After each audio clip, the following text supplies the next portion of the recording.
wondering about the lives lived here. There's one room in particular that draws me, night after night.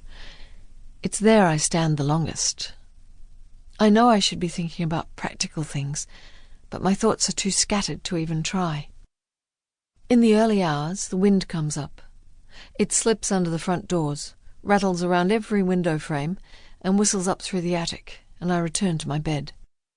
This property was la propriété du défunt, a deceased estate.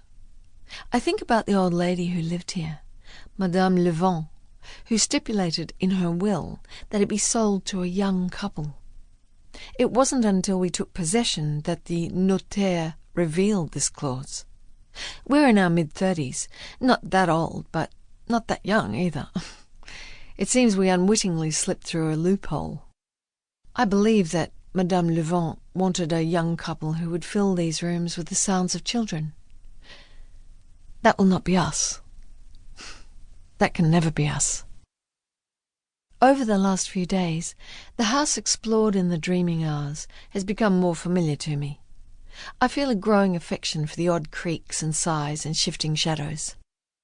The dawn breeze seems to slow and thread itself through the house, as if enfolding us, and no longer buffeting against us. Today I woke to sunlight, the curtains pushed open.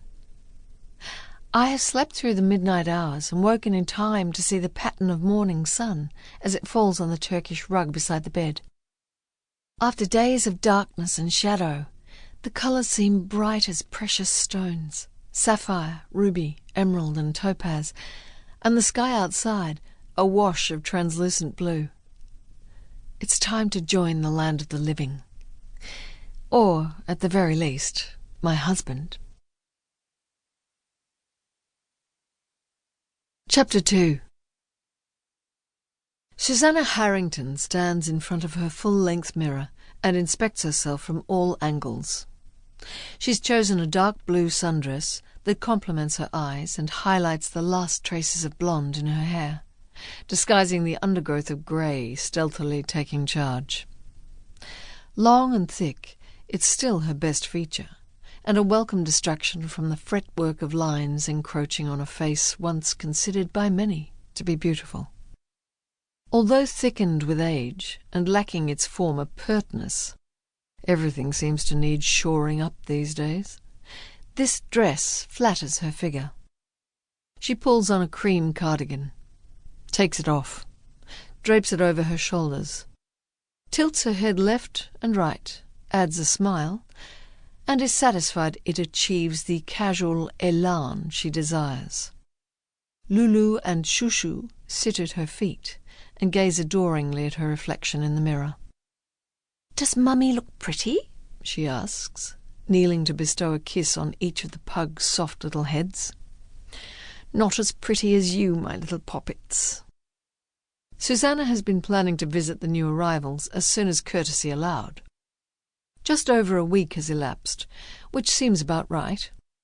This afternoon she and Dominic will summon whatever tatters of charisma they still possess, something they'd once had in spades, and make themselves known. Of course, Dominic knows nothing of these plans and strategies, and his cooperation can never be relied on.